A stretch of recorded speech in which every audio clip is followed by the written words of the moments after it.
June 12th, a date forever engraved in the heart of Nigeria's democratic history. A day of remembrance, a day of reflection, a day of rebirth.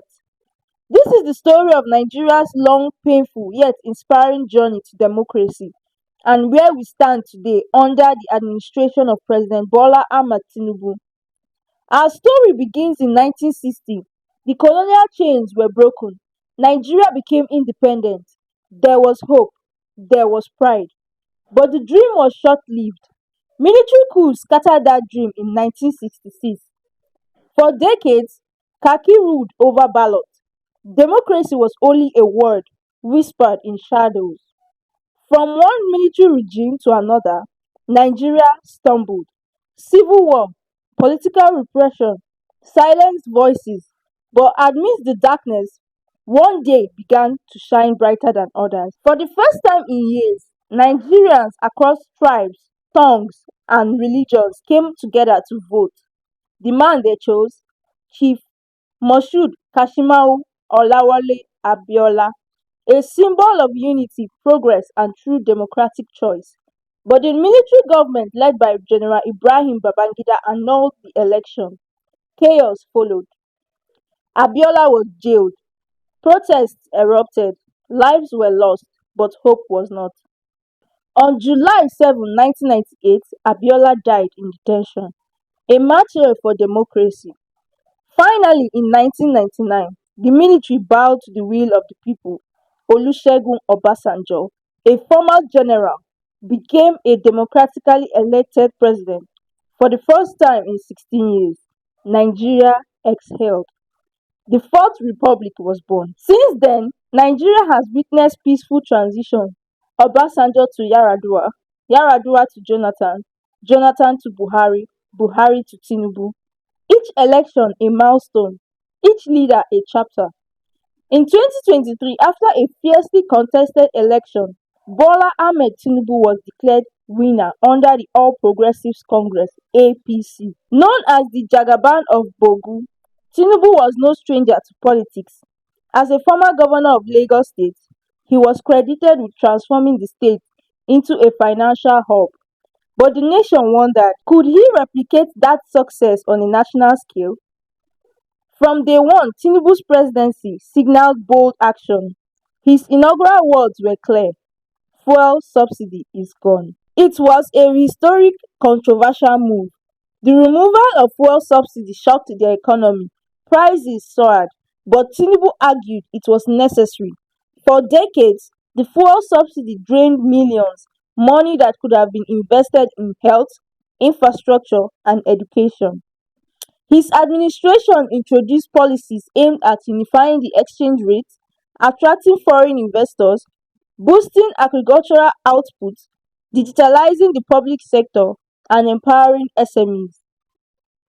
His government also launched the Renewed Hope agenda, focusing on inclusive development, youth employment, and infrastructural revival. The Lagos-Calabar Coastal Highway project broke ground. Efforts to restore electricity stability gained traction. Foreign reserves saw moderate improvements. But the road hasn't been smooth. Many Nigerians still struggle with inflation, insecurity, and unemployment. There were protests. Social media was abuzz with frustration. Questions remain about transparency, but promises versus reality. Yet, Tinubu continues to engage stakeholders. His cabinet includes technocrats and experienced politicians. And as the Democracy Day 2025, the nation continues to watch, to judge, to hope. Well, it's more or less like an annual ritual. It comes and goes, and leaving us with so many thoughts in the area of economy, in the area of politics, in the area of social life. And as you can see, Nigeria has come of age, and then haven't gotten independence since 1960. And for how many decades now, we are still teaching like a little child. A lot of issues are confronting the country as we speak. Uh, we have not gotten substantially what we are supposed to get. There are various areas, some travel from abroad, some travel from north to south, south to north, to different parts of the country, only to do what? To fulfill their obligation, to ensure that their fundamental human right of carrying out what do you call it, their voting right, is expressed. And at the end of the day, their vote didn't count because you came and told us that the INEC told us that there were glitches, there were this, there were that. Such gap should not be there. This 21st century, for goodness sake, these people who manage our electoral institutions like INEC, they have been to other countries. They know how those things are done over there. So why don't you replicate it here? Why do you allow people to go and queue? At the end of the day, their vote will not count. It is not a welcome development. In my own advice, I'm of the view that government should look at those critical institutions we talked about.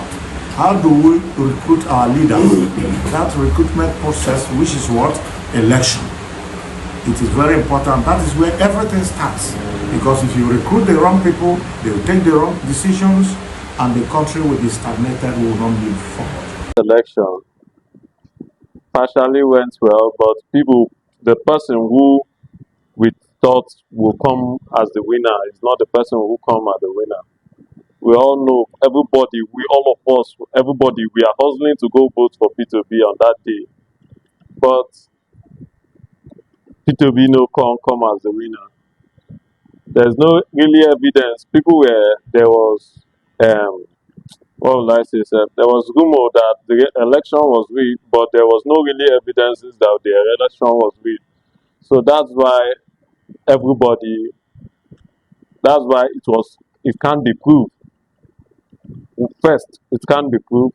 And secondly, about democracy, the most important thing about democracy is that first, this River State governor that was suspended, if we really want to back democracy and make it refined in Nigeria, he should be reinstated back in the government house and given his post and his duty back.